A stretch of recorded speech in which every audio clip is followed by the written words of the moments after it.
નમસ્કાર. આજના આપણા આ ખાસ વિશ્લેષણમાં આપણે મહાભારતના એક એવા અધ્યાયમાં ઊંડા ઉતરવાના છીએ જે કદાચ માનવ ઇતિહાસની સૌથી મોટી ટ્રેજેડીમાંની એક છે.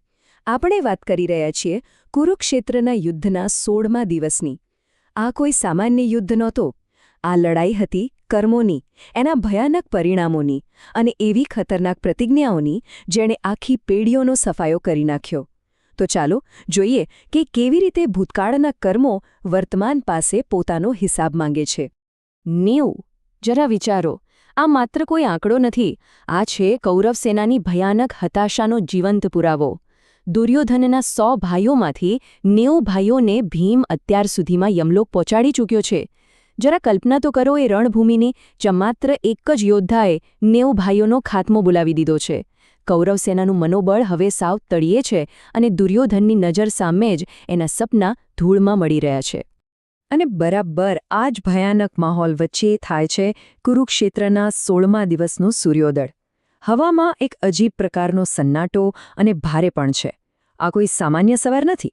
આ એક એવો નિર્ણાયક વળાંક છે જ્યાં વર્ષો જૂની દુશ્મનાવટ, અપમાનો અને ફરિયાદોનો જ્વાળામુખી ફાટવાની તૈયારીમાં છે. આજે રણભૂમિ પર જે પણ થશે ને એ ઇતિહાસના પાનેથી ક્યારેય ભૂંસી નહીં શકાય. હવે આવી તૂટેલી અને વિખેરાયેલી સેનાની કમાડ કોણ સંભાળે? અહીં એન્ટ્રી થાય છે કૌરવોના અંતિમ આધાર સેનાપતિ કર્ણની. આ ખરેખર એક ઐતિહાસિક ક્ષણ છે. આખી જિંદગી પોતાની ઓળખ માટે સંઘર્ષ કરનાર કર્ણ હવે દુર્યોધનની છેલ્લી આશા છે. કર્ણની માનસિક સ્થિતિ સમજવા જેવી છે. એના જ શબ્દો સાંભળો. હું પાંડવોની જેમ છળ-કપટ નહીં કરું. હું મારું વચન ચોક્કસ નિભાવીશ. સૂર્યાસ્ત પછી પણ તમારી પાસે 5 જ પુત્રો રહેશે. આ શબ્દોમાં કેટલી કરુણતા છે જુઓ. કર્ણ માટે પોતાની ફરજ અને માતા કુંતીને આપેલું વચન પોતાના જીવ કરતાં પણ વધારે અગત્યનું છે. એણે વચન આપ્યું હતું કે એ અર્જુન સિવાય કોઈ પણ પાંડવને નહીં મારે અને એ વાત પર એ અડગ રહે છે. સેનાપતિ બન્યા પછી કર્ણનો ઈરાદો એકદમ સાફ હતો. પહેલું, એ કોઈપણ જાતના છળ-કપટ વિના લડશે. બીજું, કાં તો જીત મેળવશે અથવા વીરગતિ પામશે. અને સૌથી મોટી વાત, પોતાના જીવના ભોગે પણ તે દુર્યોધનના બાકી બચેલા ભાઈઓનું રક્ષણ કરશે. આ જ એની સર્વોચ્ચ પ્રાથમિકતા હતી. પણ તમને શું લાગે છે, આ માત્ર કોઈ રણનીતિની જ રમત હતી? બિલકુલ નહીં. આ યુદ્ધના મૂળમાં તો એવા ભૂતકાળના પાપ અને પ્રતિજ્ઞાઓ દબાયેલા હતા જે કોઈને આસાનીથી છોડે એમ ન હતા. હવે જરા દુશાસનના આ શબ્દો જુઓ. મને જરા પણ શરમ નથી. જો મારે તમારા સંતોષ માટે વારંવાર આવું કરવું પડે તો હું નિર્દયતાપૂર્વક પાંચાલીનું વસ્ત્રહરણ કરીશ.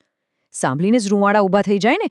આ શબ્દો દુશાસનના મગજમાં ભરાયેલા અહંકાર અને પસ્તાવાની સંપૂર્ણ ગેરહાજરી બતાવે છે. અને જાણો છો, આ જ ભયાનક અહંકાર હવે એના પતનનું સૌથી મોટું કારણ બનવાનો છે. અને આ અહંકારની બરાબર સામે ઊભી છે ભીમની એક એવી ક્રૂર પ્રતિજ્ઞા જે એણે દ્રૌપદીને આપી હતી. એણે શું કહ્યું હતું? આ આવનારા યુદ્ધમાં હું વૃકોધર ભીમ દુઃશાસનની છાતી ફાડીને તેના લોહીથી તારા વાળ ધોઈશ. એક તરફ દુઃશાસનનો ક્યારે ન તૂટતો અહંકાર અને બીજી તરફ ભીમની હચમચાવી દેતી પ્રતિજ્ઞા. આ બંને વચ્ચેનો ટકરાવ એક જબરદસ્ત હાઈ વોલ્ટેજ ડ્રામા ઊભો કરે છે. આ બધું કેવી રીતે એકબીજા સાથે જોડાયેલું છે એનું ટાઈમલાઈન વિચાર કરો. વર્ષો પહેલાં થયેલું દ્રૌપદીનું એ ભયાનક ચીરહરણ, એ પછી તરત જ ભીમ અને દ્રૌપદીએ લીધેલી બદલાની પ્રતિજ્ઞા, અને હવે આજે કુરુક્ષેત્રનો આ 16મો દિવસ. આ આખી ઘટના સાબિત કરે છે કે ભૂતકાળમાં કરેલા પાપ ક્યાંય જતા નથી. એ વ્યાજ સાથે વર્તમાનમાં પાછા ફરે જ છે. આ બદલો લેવાવો તો જાણે નક્કી જ હતો. તો હવે સવાલ એ છે કે આ અંગત દુશ્મનાવટ અને પ્રતિજ્ઞાઓએ રણભૂમિની વ્યૂહરચનાને કેવી રીતે બદલી નાખી? ચાલો એ સમજીએ. અહીં મેદાન પર બે એકદમ વિરોધી લક્ષ્યો એકબીજા સાથે ટકરાઈ રહ્યા છે. એક બાજુ છે કર્ણની ફરજ. એણે કોઈ પણ હિસાબે દુશાસનને ભીમથી બચાવવાનો છે અને અર્જુન સાથે નિર્ણાયક યુદ્ધ લડવાનું છે. તો બીજી બાજુ છે અર્જુનની જોરદાર રણનીતિ. અર્જુને કર્ણને એવી રીતે ઉલઝાવી રાખવાનો છે કે જેથી ભીમને દુશાસન સુધી પહોંચવાનો ખુલ્લો રસ્તો મળી જાય. છે ને જોરદાર ટક્કર? અને પછી રણભૂમિ પર આવે છે એક રોમાંચક વળાંક. દુશાસનને બચાવવા માટે કર્ણ ભીમને એક અત્યંત મજબૂત પાશમાં જકડી લે છે. પણ અર્જુન ક્યાં શાંત બેસવાનો હતો? એ તરત જ કર્ણ પર જોરદાર પ્રહાર કરે છે. હવે કર્ણ ફસાયો. એણે નક્કી કરવાનું છે કે પોતાનો જીવ બચાવવો કે ભીમને પકડી રાખવો. બસ આ જ સેકન્ડનો ફાયદો ઉઠાવીને પવનપુત્ર ભીમ પોતાની દિવ્ય શક્તિ કામે લગાડે છે અને પેલા પાશને તોડીને મુક્ત થઈ જાય છે. વ્યૂહરચના અને શક્તિનો આ સમન્વય ખરેખર અદ્ભુત છે. હવે આ બધી ધમાચકડી વચ્ચે એક બહુ જ રસપ્રદ ઘટના બને છે. જ્યારે ભીમ દુશાસન તરફ ધસી રહ્યો છે ત્યારે કર્ણને એક નિશસ્ત્ર સારથી સત્યસેન પર પ્રહાર કરવાની સીધી તક મળે છે. પણ કર્ણ ચોખ્ખી ના પાડી દે છે. એનો યોદ્ધાધર્મ એની કોઈ નિશસ્ત્ર પર હુમલો કરવાની રજા આપતો નથી. વિચારો, જ્યાં આખું યુદ્ધ નિયમોને નેવે મૂકીને લડાઈ રહ્યું છે ત્યાં કર્ણ હજુ પણ પોતાના ધર્મને વળગી રહ્યો છે. આ જ તો કર્ણની મહાનતા અને સાથે સાથે એની કરુણતા છે. પણ ધર્મ અને રણનીતિની વાતો હવે બાજ ઉપર રહી જાય છે, કારણ કે હવે આપણે આજના વિશ્લેષણની ચરમસીમા પર પહોંચી ગયા છીએ. ભીમ અને દુશાસનનો સામનો. ભીમના આ શબ્દો સાંભળશો તો ખરેખર રૂંવાડા ઊભા થઈ જશે. એકદમ ગુસ્સામાં ગર્જના કરતા ભીમ દુશાસનને કહે છે, બોલાવ દુશાસન, તારા 98 ભાઈઓને બોલાવ, જે તારા અને તારા મોટા ભાઈના કારણે આજે ધરતી અને નર્કની વચ્ચે લટકી રહ્યા છે. આ માત્ર કોઈ શારીરિક હુમલો નહોતો, આ એક ખતરનાક માનસિક પ્રહાર હતો.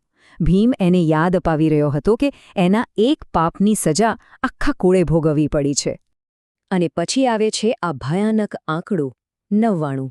દુશાસનનો અંત એટલે કૌરવોના 99માં ભાઈનું મૃત્યુ. આ 99 માત્ર કોઈ ગણતરીનો આંકડો નથી. આ એ કિંમત છે જે અન્યાય અને હદ વટાવી ગયેલા અહંકારના બદલામાં ચૂકવવી પડી. આખી રણભૂમિ આ 99 ભાઈઓના લોહીથી ખરડાઈ ચૂકી હતી. ભીમે વર્ષો પહેલાં જે વચન આપ્યું હતું એ આખરે પૂરું કર્યું. પણ જાણો છો, આમાં કોઈ જીતની ઉજવણી નહોતી, માત્ર એક વિચિત્ર પ્રકારનું ખાલીપણું હતું. આ એ કાર્ય અને કારણના ચક્રનું સૌથી કરુણ પરિણામ હતું, જે આપણને સ્પષ્ટપણે બતાવે છે કે જ્યારે નફરત પોતાની હદ પાર કરે છે ને ત્યારે તેનો અંત માત્ર ને માત્ર વિનાશમાં જ આવે છે. તો આ આખી ઘટનામાંથી આપણને શું સમજવા મળે છે? ચાલો આપણા અંતિમ તબક્કા તરફ નજર કરીએ. કર્મ અને પ્રતિજ્ઞાઓની સાચી કિંમત.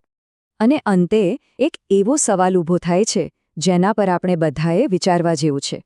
જ્યારે બદલાની આગ ઠંડી પડે છે, બધી જ પ્રતિજ્ઞાઓ પૂરી થઈ જાય છે અને લોહીની નદીઓ વહી જાય છે, ત્યારે શું ખરેખર શાંતિ મળે છે કે પછી પાછળ માત્ર એક સન્નાટો અને વધુ મોટો વિનાશ રહી જાય છે? શું પોતાના જ ભાઈઓનો નાશ કરીને પાંડવોને ક્યારેય સાચી શાંતિ મળી હશે ખરી? આ સવાલ યુદ્ધની સાચી કિંમત પર એક બહુ મોટો પ્રશ્નાર્થ ચિહ્ન મૂકે છે. બસ આ જ ઊંડા વિચાર સાથે આજનું આપણું આ વિશ્લેષણ અહીં પૂરું કરીએ છીએ. આ સફરમાં મારી સાથે જોડાવા બદલ આભાર. ફરી મળીશું એક નવા વિષય અને કંઈક નવું જાણવા માટે. ત્યાં સુધી આવજો.